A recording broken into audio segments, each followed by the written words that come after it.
আসসালামু আলাইকুম। আজ আমরা আলোচনা করব সিএসএস ফ্লোট এবং ক্লিয়ার প্রপার্টি নিয়ে। দুইটা আলাদা আলাদা টিউটোরিয়াল করার চিন্তা আমার ছিল, বাট দুইটা অর্থাৎ একটা আরেকটার সাথে একটু জড়িত বিধায় আমি এই দুইটা একসাথে করেছি। তো চলুন বিষয়টা একটু দেখে নিই। ফ্লোট, আচ্ছা, আমরা কাজ করতে করতে এর এক্সপ্লেনেশনটা নিব, এর কি কি প্রপার্টি আছে সেটা আমরা দেখে নিই। এর কোনো ডিসক্রিপশন দিলাম না, আমরা কাজ করতে করতে এটা ডিসক্রিপশনটা দেব। দেখুন, ফ্লোটের কি কি প্রপার্টি আছে: float none, float left, float right, inline start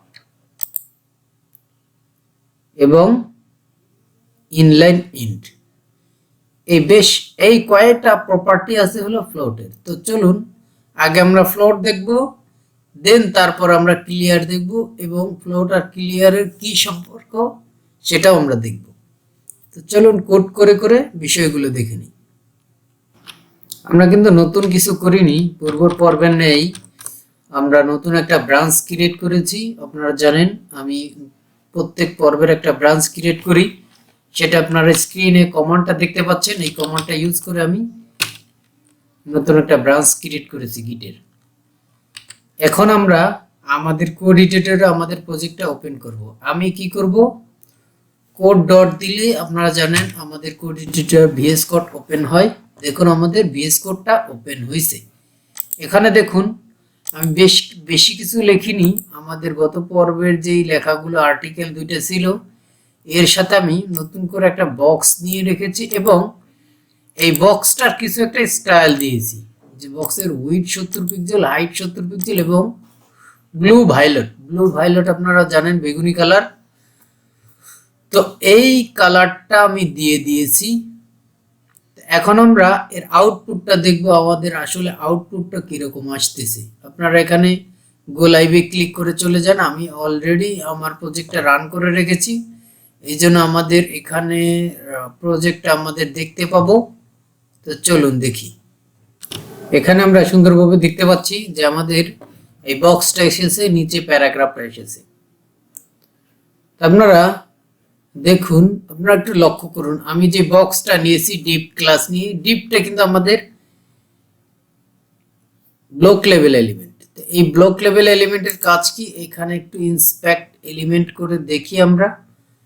এখানে ছোট দেখা যাচ্ছে, বাট দেখা যাচ্ছে কোনো প্রবলেম হচ্ছে না। এইখান থেকে ইনলাইন এলিমেন্ট করে দেখার পরে আমরা কিন্তু এই বক্সটা যদি ধরি তাহলে বক্সের উইডথ হাইট দিয়েছি, বাট এটা কিন্তু ডিপ। আর ডিপের কাজ হলো এ যতটুকু নিজে ব্যবহার করবে তো করবেই, বাকিটা কিন্তু অন্য কাউকে বসতে দিবে না। তো যাই হোক, আমাদের এটা দেখা হলো। এখন আমরা এখানে অ্যাপ্লাই করব হলো ফ্লোট প্রপার্টি। আমরা কয়েকটা প্রপার্টি দেখেছি ফ্লোটের, তার মধ্যে প্রথম যেটা দেখেছিলাম ফ্লোট নান, ওটা আমরা কাজ একটু পরে করব। আমরা ফার্স্ট ফ্লোট রাইট লেফট এই যেগুলো আছে অন্যান্য প্রপার্টি ওইগুলো করব। আমাদের প্রথমেই কাজ করতে হবে ফ্লোট লেফট। তো সেটা আমরা করি, তার আউটপুটটা কি হয় সেটা দেখব। এইখান থেকে আমাদের এই বক্স তো সিলেক্ট করাই আছে। আমরা যদি বলি ফ্লোট লেফট, ফ্লোট লেফট যখন দিলাম, দেখুন এ কি করছে, এর জায়গাটুকু নিয়ে ভেসে উঠেছে। ফ্লোট দ্যাট মিন্স ভেসে ওঠা। তো এর জায়গাটুকু নিয়ে নিয়েছে, বাকি জায়গাটুকু ছেড়ে দিয়েছে, অর্থাৎ এই ফ্লোট লেফটে চলে আসছে। এখন আমরা এটা একটু কমেন্ট আউট করে রাখি, আপনারা কোডগুলো পাবেন, এই জন্য আমি নিচে, হ্যাঁ আচ্ছা এইভাবে করলে তো সুন্দর হয়, সেটাই করি। আচ্ছা এটা হলো আমাদের ওকে। এভাবে করলে আমি আশা করি আপনাদের দেখতে ভালো লাগে, সেটাই তাহলে আমরা করি। তাহলে এইটা এবার দেব ফ্লোট রাইট দেওয়ার সাথে সাথে একটু লক্ষ্য করবেন, সেভ করলাম। সেভ করার পরে দেখুন আমাদের এই বক্সটা কিন্তু রাইটে চলে আসছে, ওর যতটুকু জায়গা লাগছে সে জায়গা নিয়ে এই কিন্তু ভেসে রাইটে চলে আসছে। তো রাইটে চলে আসছে। এইভাবে কিন্তু আমাদের অনেক সময় এই পাশে হেডিং, এই পাশে প্যারাগ্রাফ, এই পাশে একটা ইমেজ পিকচার দিতে হয়। তো এটা আমরা করেছি। এখন যদি আমরা বলতেছি না আমাদের ফ্লোট পূর্বে থেকে এই প্রপার্টির উপর দেয়া আছে, আমরা ফ্লোট দিব না, সেক্ষেত্রে ফ্লোট নান করে দিলাম। দেখুন আবার পূর্বের মতো হয়ে গেছে, ডিফল্ট ভাবে নান করা থাকে। তো যাই হোক, এটা আমরা একটু রেখে দেই, ফ্লোট নান। আচ্ছা, রাইটটা আমরা রেখে দেবো, কোনো প্রবলেম নাই। তো লক্ষ্য করুন এই পর্যায়ে আমরা আর একটা প্রপার্টি দেখবো, সেটা হলো inline start.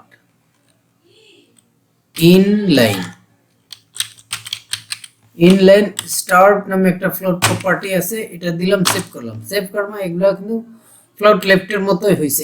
Inline that means এর যতটুকু দরকার ঠিক ততটুকুই ব্যবহার করছে। এটাই আমরা সাধারণত ইনলাইন এলিমেন্টের ক্ষেত্রে বুঝি। এর সাথে স্টার্ট, অর্থাৎ ইনলাইনটা হবে কোথায়, সে হবে স্টার্ট হবে শুরুর দিকে। এইটা কিন্তু ফ্লোট লেফটের একই কাজ।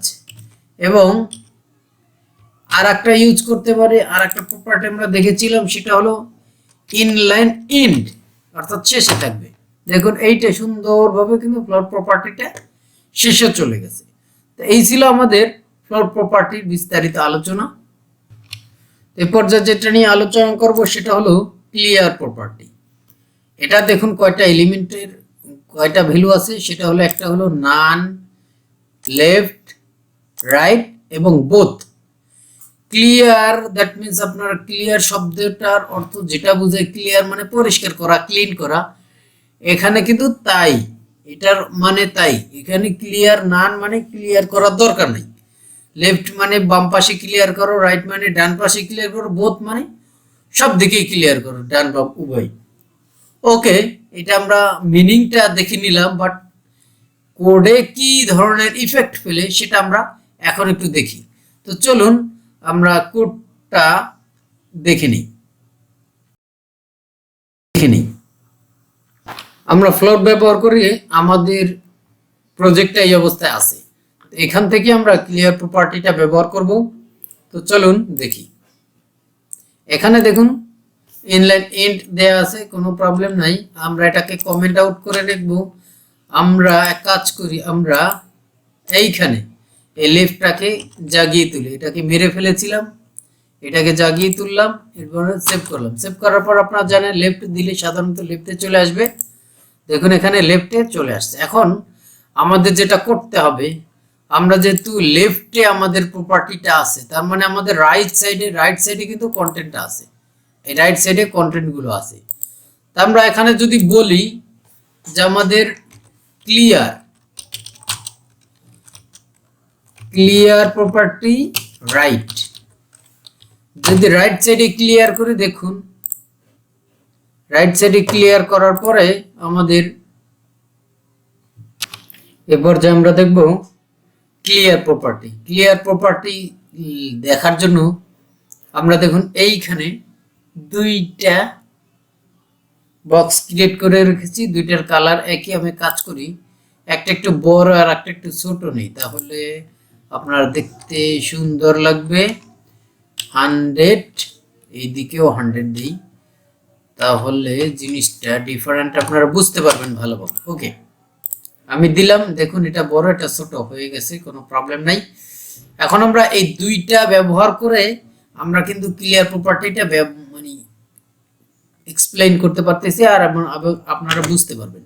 ওকে, এখন আমাদের ক্লিয়ার করতে হবে কোনটা, একটু ক্লিয়ার করলে কনসেপ্টটা। আমরা এটা ফ্লোট লেফট দিলাম, এটা রাইট দিলাম, তো আমাদের এখানে লেফটেই বসে গেছে, কিন্তু ক্লিয়ার করার কোনো দরকার নেই। আমাকে ক্লিয়ার করতে হবে এইটা। এটা কিন্তু এই প্যারাগ্রাফের সাথে স্বাদ না, এটার সাথে স্বাদ হলো এই ফ্লোট লেফট যে আর একটা প্রপার্টি আছে এটার সাথে। এ কি করবে, এ বলবে যে আপনার ফ্লোট রাইট ক্লিয়ার হবে না লেফট ক্লিয়ার হবে না বোথ সাইডে ক্লিয়ার হবে। তো আমি যেহেতু একটা আছে, ও হলো লেফট রাইটে বসে আছে, লেফটে বসে আছে, তো আমি ফ্লোট রাইট দিলাম। এবং আমি একে বলে দিলাম যে আমার যেহেতু আমি রাইটে বসে আছি, তো আমার লেফট সাইড ক্লিয়ার করে দাও। তো সেভ করলাম। সেভ করার পরে দেখুন আউটপুটটা দেখুন, এই কিন্তু এইখানে এর যে এর যে লেফটে বসে আছে এর সাইডটা কিন্তু লেফটের যে সাইডটা এই কিন্তু ক্লিয়ার করে নিয়েছে, অর্থাৎ এর যে লেফটে আর কোনো ফ্লোট প্রপার্টি কিন্তু নাই, এর লেফট সাইডে কিন্তু আর কোনো ফ্লোট প্রপার্টি নাই। তা আমরা এক কাজ করি, এটাকে যদি ফ্লোট লেফট না করে ফ্লোট রাইট করি তাহলে কিন্তু এটা বুঝবে যে আমাদের ডান পাশটা ক্লিয়ার আছে, কারণ ডান পাশে কিছু নাই। দেখুন এইখানে এর কিন্তু ডান পাশটা ক্লিয়ার আছে, এই বুঝতেছে না। তা আমরা এইখানে এটা এভাবে ব্যবহার করতে পারি। এখন আমরা করলে আর একটা প্রপার্টি অ্যাপ্লাই করতে পারি, এখানে রাইট লেফট দেখে নিলাম। এখন আমরা আর একটা প্রপার্টি ব্যবহার করতে পারি, সেটা হলো আমাদের ফ্লোটেই করার দরকার নেই, ঠিক আছে, আমরা বলে দিব ফ্লোট না। আচ্ছা নিচেরটাই বলি যদি তাহলে কি হবে, ফ্লোট নান। আপনারা অবশ্যই জেনে থাকবেন যে আমাদের যে একই প্রপার্টি দুইবার ব্যবহার করলে সর্বশেষেরটা কিন্তু পাবে। সেভ করলাম, সেভ করার পরে দেখুন এর ফ্লোটটা নান হয়ে গেছে, এই কিন্তু এটার মধ্যে ঢুকে গেছে, কারণ এটা একটা ফ্লোট করা আছে এটার জন্য ঢুকে গেছে। এরেও যদি বলি যে ফ্লোটাই দরকার নাই, স্যার আমরা তো ক্লিয়ার প্রপার্টি নিয়ে কাজ করতেছি, আমরা ফ্লোটটা কেন নান করব, আমরা ক্লিয়ার প্রপার্টি নান করে দিই। ক্লিয়ার করার কোনো দরকার নাই আমাদের, ওই পরের বক্সটায় নান সেভ করব। সেভ করার পরে দেখো সুন্দরভাবে ডিফল্টভাবে যেভাবে বসেছিল রাইট পাশে রাইট সাইডে, এই ক্লিয়ার রাইট সাইড হোক আর লেফট সাইড হোক, এ বলছে ক্লিয়ার নান, আমার কোনো ক্লিয়ার করার দরকার নাই, সেটা হোক লেফট সাইড সেটা হোক রাইট সাইড। তো যাই হোক, এই ছিল আমাদের ফ্লোট এবং ক্লিয়ার নিয়ে বিস্তারিত আলোচনা। হয়তোবা ক্লিয়ার প্রপার্টিটা আপনাদের বুঝতে একটু প্রবলেম হচ্ছে, এটা কিন্তু আপনাদের শেষ ভিডিও না, আপনারা কিন্তু এর আগামী দিকের ভিডিওগুলো কিন্তু দেখবেন, লক্ষ্য করবেন, এই ক্লিয়ারটা আরো ক্লিয়ার হবে যখন আমরা রিয়েল লাইফে রিয়েল প্রজেক্টে কোনো কাজ করব, যখন আমাদের HTML দিয়ে কোনো টেমপ্লেট তৈরি করব, HTML CSS ইউজ করে কোনো ওয়েবসাইট ডিজাইন করব, তখন আমাদের এই কিন্তু ফ্লোট প্রপার্টিটা এবং ক্লিয়ার প্রপার্টিটা আরো ক্লিয়ার হবে। যদি সমস্যা হয় তাহলে আপনারা কয়েকবার প্র্যাকটিস করুন, বোঝার চেষ্টা করুন, কিন্তু এটা হলো ভালো লাগে না বিদায় ভুলে যাবেন না প্র্যাকটিস করা। আপনাদেরকে অসংখ্য ধন্যবাদ, আমাদের এই টিউটোরিয়ালগুলো ধৈর্য ধরে আপনারা দেখতেছেন, আমি আশা করি এই অনুযায়ী আপনারা কিন্তু কাজও করতেছেন। কাজ করলে কিন্তু আপনাদের উপকার, আমি আপনাদের দিক নির্দেশনা দিতে পারবো, আমি আপনাদের থেকে টাকা ইনকাম করে পকেটে দিয়ে আসতে পারবো না। তো যাই হোক, যে কোনো কিছু শেখার উদ্দেশ্য মানুষের একটাই হয়, সেটা হলো এর ভবিষ্যৎটা কি, এটা দ্বারা আমার স্বার্থ কি, টাকা ইনকাম করা যাবে কিনা। যাই আমি আশা করি আপনারা এই ওয়েব ডিজাইন শিখে আপনারা টাকা ইনকামের রাস্তা আপনারা নিজেরাই খুঁজে নিতে পারবেন। আগে তার জন্য আপনাদের স্কিলের দরকার, এই স্কিলটা আগে ডেভেলপ করুন। আর এই ধরনের ভিডিওতে প্র্যাকটিসের ক্ষেত্রে আপনাদের যদি কোনো প্রবলেম হয়, আমাদের এই কুইক ডেভেলপমেন্ট প্রোগ্রামিং কমিউনিটি এবং সাথে আমাদের ফেসবুক পেজ কুইক ডেভেলপমেন্ট, এই দুইটা আপনাদের জন্য উন্মুক্ত করে রাখা হলো। যখন খুশি তখন এসে গ্রুপে জয়েন করতে পারেন, আমাদের ফেসবুক পেজটা ফলো করতে পারেন। কোনো নির্দেশনা পেতে চাইলে অবশ্যই আপনারা এই ভিডিওতে কমেন্ট করেন, আমি ফেসবুকের পেজে আমি আপনাদের নির্দেশনা দিয়ে দেব, আপনারা ওখান থেকে যে কোনো ধরনের নির্দেশনা দেখে ইন্সপায়ার হতে পারেন এই শেখাটার প্রতি। ধন্যবাদ।